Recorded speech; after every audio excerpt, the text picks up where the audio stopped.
ശബരിമലയിൽ നിലനിന്ന അനിയന്ത്രിതമായ തിരക്കിനെ തുടർന്ന് Thiruvithamkoor Devaswom board president K Jayakumar നടത്തിയ ശബരിമലയിൽ ഭയാനകമായ സാഹചര്യമാണ് എന്ന പ്രസ്താവന സംസ്ഥാന സർക്കാരിനെ കടുത്ത പ്രതിസന്ധിയിലാക്കി. മുന്നൊരുക്കങ്ങളിലെ വീഴ്ചയും അദ്ദേഹം പരസ്യമായി ആരോപിച്ചിരുന്നു. സർക്കാരിനെ പ്രതികൂട്ടിലാക്കുന്ന തരത്തിലുള്ള ഈ പ്രസ്താവനകൾ പ്രതിപക്ഷം ഏറ്റെടുത്തതോടെ തദ്ദേശ തിരഞ്ഞെടുപ്പ് അടുത്തിരിക്കുന്ന സാഹചര്യത്തിൽ ഇത് വലിയ തിരിച്ചടിയാകുമെന്ന ആശങ്കയിലാണ് ഭരണപക്ഷം.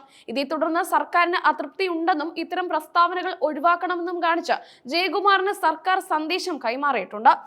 തദ്ദേശ തിരഞ്ഞെടുപ്പ് പടിവാതിൽക്കൽ എത്തി നിൽക്കുന്ന സമയത്ത് ശബരിമലയിലെ സ്ഥിതിഗതികളെ കുറിച്ച് ഭക്തരെ ആശങ്കപ്പെടുത്തുന്ന തരത്തിലുള്ള ദേവസ്വം ബോർഡ് പ്രസിഡന്റിന്റെ പ്രതികരണം രാഷ്ട്രീയമായി തിരിച്ചടിയാകുമെന്നാണ് CPM വിലയിരുത്തുന്നത്. ഇത് സർക്കാരിന്റെ പ്രതിച്ഛായയ്ക്ക് കോട്ടം വരുത്തുമെന്ന ഭയത്താൽ വിവാദ പ്രസ്താവനകൾ പൂർണ്ണമായും ഒഴിവാക്കണമെന്ന് CPM നേതൃത്വവും കെ ജയകുമാറിനോട് നേരിട്ട് നിർദ്ദേശിച്ചുവെന്നാണ് വിവരം. സർക്കാരിന്റെ പ്രവർത്തനങ്ങളെ പരസ്യമായി വിമർശിക്കുന്നത് ഒഴിവാക്കണമെന്നും പ്രതിസന്ധി പരിഹരിക്കുന്നതിലാണ് ശ്രദ്ധ കേന്ദ്രീകരിക്കേണ്ടതെന്നും പാർട്ടി നിർദ്ദേശിച്ചു.